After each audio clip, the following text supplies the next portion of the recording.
దాని వాటాకు వచ్చే ఫలం అనుభవించటం రెండు సార్ ఏంటి పవన్ కళ్యాణ్ గారు రాజకీయ వ్యూహాన్ని ఎలా చూడాలి?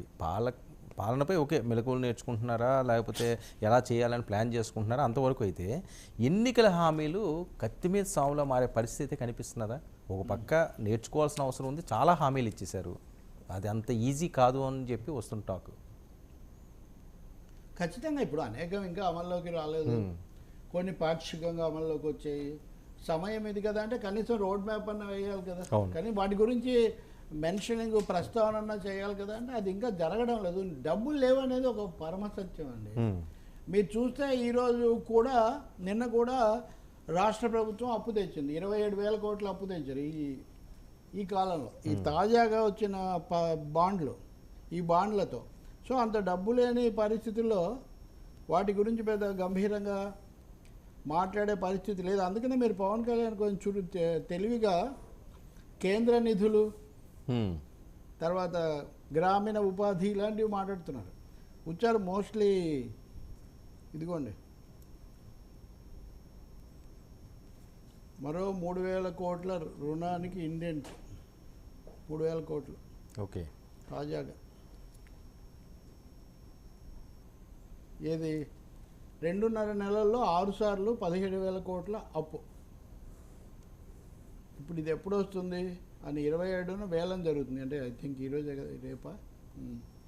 ఈ అప్పు జరిగినప్పుడు ఈ బాండ్లు తెచ్చుకోవాలండి. సో డబ్బులు లేవు బేసిక్గా చాలా అంశాలకు. ఇప్పుడు వాలంటీర్లకు 10,000 జీతం అని 2 నెలల నుంచి జీతం లేదు. అవును, ఇప్పుడు ఉద్యోగులకు జీతం, అసలు వాలంటీర్ల జీతం సంగతి తర్వాత అసలు ఉన్నారా లేరా? ఉద్యోగాలు కూడా, ఉద్యోగాలు పని లేదు, ప్రతిఫలం లేదు. ఉన్నారండి వాళ్ళు వాళ్ళే.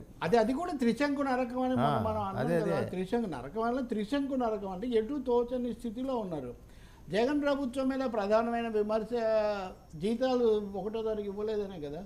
మరి వీళ్ళు ఉద్యోగాల్లో ఉన్నారు, ఉద్యోగాలు అంటే పనిలో ఉన్నారు అనుకుంటే వీళ్ళకి వేతనాలు ఇవ్వలేని పరిస్థితి. పైగా 10,000 చేస్తామేమో అన్నారు కదా రెట్టింపు. అవును, రెట్టింపు సరే, ముందు పాత బకాయి ఇండి బాబు అనే ఒక పరిస్థితి. దీనికి ఎవరిననాలి అంటే వెంటనే గత ప్రభుత్వం అంతా ఖాళీ చేసింది, మాకు లేదని. పోనీ కేంద్రంలో మన ప్రభుత్వమే ఉంది కదా, మన ప్రభుత్వం ఒక చేయూతి ఇవ్వటం లేదా? సో ఈ విషయాలు పవన్ కళ్యాణ్ ప్రధానంగా మీరు గమనిస్తే ఆయన గ్రామీణ ఉపాధి, పర్యావరణము ఇలాంటి అంశాలు, అలా కేంద్రం ఇచ్చి నిధులు కూడా వైసీపీ ప్రభుత్వం గల్లంతు చేసిందనే ఆరోపణలు, వీటి మీద తప్ప రాష్ట్ర ఆర్థిక పరిస్థితి సాధ్యాసాధ్యాల మీద పవన్ ఎక్కువగా మాట్లాడటం లేదు. ఎందుకంటే అది ఒకటి వ్యూహాత్మకము, రెండోది ఆయన బాధ్యత కూడా కాదు కదా, ఆయన ఆర్థిక మంత్రి కాదు కాబట్టి. అందువల్ల ఆయన ప్రోయాక్టివ్ ఏంటి ఇప్పుడు అనేది తప్పకుండా చూడాల్సి ఉంటుంది. జనసేన యొక్క కార్యాచరణ ప్రణాళిక ఏమిటి అనేది.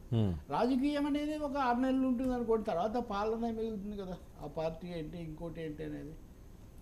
ఇందాక మనం తెలంగాణలో అన్నప్పుడు కూడా మరి జనసేన అది వరకు ఇక్కడ ఉంటాము, మేము మద్దతు ఇస్తామని ఏకపక్షంగా ప్రకటించారు. మరి ఇక్కడేం అదేం కనిపించట్లేదు. ఇప్పుడు జనసేన కూడా తెలుగుదేశం మాట్లాడినప్పుడు, చంద్రబాబు అవన్నీ మాట్లాడినప్పుడు, తర్వాత తమ్ముడు ఉప ముఖ్యమంత్రి పవన్ కూడా ఉన్నాడు, ఆయన అనేం చెప్పడం లేదు.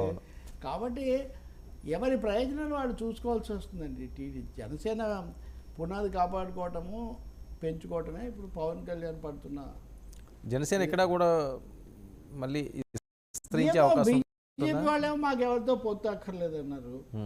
జనసేనతో ఒకసారి అసెంబ్లీలో పెట్టుకొని తర్వాత పార్లమెంట్ అప్పటికి వదిలేశారు. సో ఈ పరిస్థితుల్లో మళ్ళీ ఎన్డీఏ ఫామ్లో ఇక్కడ వస్తుందా లేదా, కాంగ్రెస్లో ఏమైనా తేడాలు వస్తాయా, ఇవన్నీ భవిష్యత్తుకు సంబంధించి ఉన్నాయి. ఇవన్నీ పవన్ కళ్యాణ్ ఎక్కువగా, ఆయన ఎక్కువ అడ్మినిస్ట్రేటివ్ థింగ్స్, అఫీషియల్ థింగ్స్ ఎక్కువగా చేస్తున్నారు. అంటే లాస్ట్ టైం మనం చూస్తే తెలంగాణలో అసలు డిపాజిట్లు కూడా రాని పరిస్థితి, జనసేన ఘోరంగా ఓడిపోయారు. ఇప్పుడు ఇక్కడ ప్లస్ అయింది కాబట్టి ఆంధ్రప్రదేశ్లో ఇది ఏమైనా బెనిఫిట్ అవుతుందండి తెలంగాణలో? ఒకవేళ ఈయన మళ్ళీ ఏమైనా దాన్ని రీషఫుల్ చేద్దాం అంటే ఓవరాల్ సమీకరణ ఈక్వేషన్స్ ఎలా ఉంటాయన్న దాని మీద ఆధారపడి ఉంటుంది. మళ్ళీ ఇలాగే ఒంటరిగా ఉంటారా, కలిసి ఉంటారా, టీడీపీ ప్లాన్ ఏముంటుంది, బీజేపీ దేన్ని ప్రిఫర్ చేస్తుంది.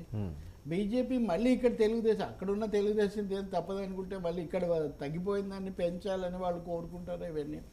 సో అంత ఈజీ కాదు జనసేన ఇక్కడికి వచ్చి అవ్వటం. తెలంగాణలో ఇప్పుడు కానీ ఏదైతే వాళ్ళకు కూడా తప్పదు, ఎందుకంటే కూటమి అయ్యే ఛాన్స్ లేదంటారా? ఏది? సేమ్ ఆంధ్రప్రదేశ్లో ఉన్నట్టుగానే తెలంగాణలో వీళ్ళు ముగ్గురు ఒక కూటమిగా. మీరు ఈ ప్రశ్న ఈసారి బండి సంజయ్నో కిషన్ రెడ్డినో ఇంటర్వ్యూ చేసి కాదు, అది వర్కౌట్ అవుతుందా లేదా అని. అంటే రాష్ట్ర విభజన అయిపోయిన తర్వాత చాలా అంశాలు వచ్చినాయి కదా, ఆంధ్ర వేరు తెలంగాణ వేరు, అసలు ఏమి సంబంధాలు లేవు, ఇలా వేరుగా ఉంటాయండి. తెలంగాణ పాలిటిక్స్ పూర్తి వేరుగానే ఉంటాయి ఖచ్చితంగా. ఇక్కడ బలాబలాలు వేరు. ఇక్కడ కాంగ్రెస్ ఒక పెద్ద శక్తిగా అధికార పార్టీగా ఉంది. ఆంధ్రాలో కాంగ్రెస్ పార్టీ ఏం లేదు. షర్మిల వచ్చిన తర్వాత ఈ మధ్య అయితే కామెంట్స్ కూడా షర్మిల ఏమి ఆవిడ స్లో అయ్యారు లేదు. కాబట్టి ఇవి కాంగ్రెస్ సహితమైన రాజకీయం తెలంగాణలో ఉంది. కాంగ్రెస్ వ్యతిరేకంగా ఎన్డీఏ ఏర్పడింది. అక్కడ ఎన్డీఏ ఇంపార్టెంట్, కాంగ్రెస్ లేదు. ఓకే, ఇక్కడ బీజేపీ ఉంది, తెలుగుదేశం, జనసేన. కాలమే నిర్ణయించాలి. రాజకీయమే నిర్ణయిస్తుంది వర్మ అన్నిటి